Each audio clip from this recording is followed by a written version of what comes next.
glimpse into the night. One summer evening I was out late at night.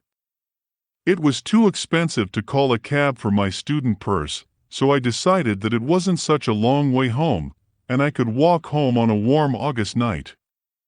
Unlike the others, I had not drunk a drop of liquor that night, so there were no surprises on the way home. After 2 kilometers I began to doubt the rightness of my decision. The moon, as it turned out, either hid behind the clouds, or was not visible at all today, and the dim starlight was not enough to see even what was under my feet. My phone was dead, and I had to walk through the private sector almost by groping. It was past 1 o'clock in the morning.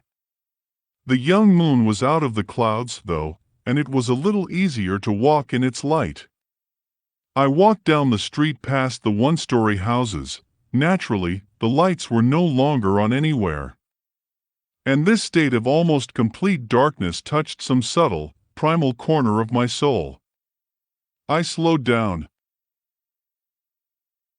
Just then my attention was attracted by some silhouette near the gate of one of the houses.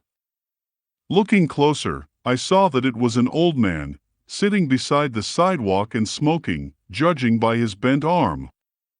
It got a little easier, so I wasn't alone after all, wandering the streets at this time. Nevertheless, a slight feeling of unease did not want to let me go. In fact, for some reason, it increased. I didn't know what it was about until I got closer. Suddenly I realized that the man had been looking at me the whole time, and that he seemed to be looking right into my eyes. I had goosebumps running down my back. The man continued to look at me, and what's more, I suddenly realized that he hadn't made a single movement the entire time.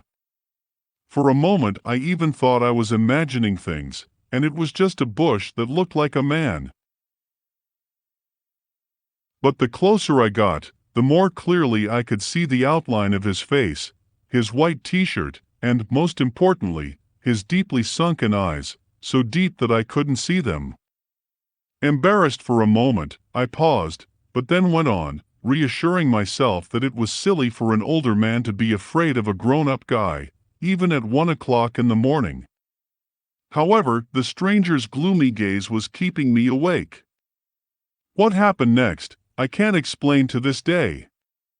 As I approached the man, he became more and more indistinguishable, though the opposite should have been true. I was so surprised that I didn't even have time to think about anything. When I reached the place where the man was sitting, I saw absolutely nothing, not a bush or any other object that I could mistake for a man. A flat ground in front of the steel gate. And then I broke out in a cold sweat again. The look. He hadn't gone anywhere. No, there were no glowing evil eyes floating in the air. Just at the level of where the head of the man sitting there would have been, I felt a heavy, clinging, grim stare that was staring right at me. I felt really scared. I had never experienced such a feeling before. 100 yards away, there was a lighted crosswalk across a large highway that was, however, completely empty. I walked toward it at such a brisk pace that it seemed as if I were about to change to a run.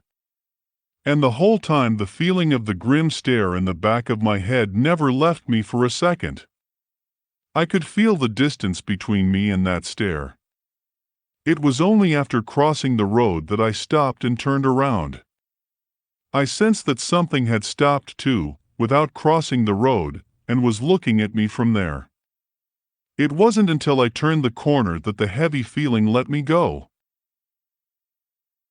At home, when I told the story to my parents, they didn't laugh or even ask if I had been drinking that night, but only asked for a description of the man and specified the house near which it had happened. When I told them, my mother looked at me. "Sash, aren't you joking now?" I asked perplexedly why she thought so. "You just described the man who used to live in this house. And today is exactly 1 year since he died." No, I didn't have nightmares at night. I slept like a baby. I came home many times afterwards by this very road, and at a later time, but I didn't see anything else out of the ordinary. What happened that night, I couldn't understand.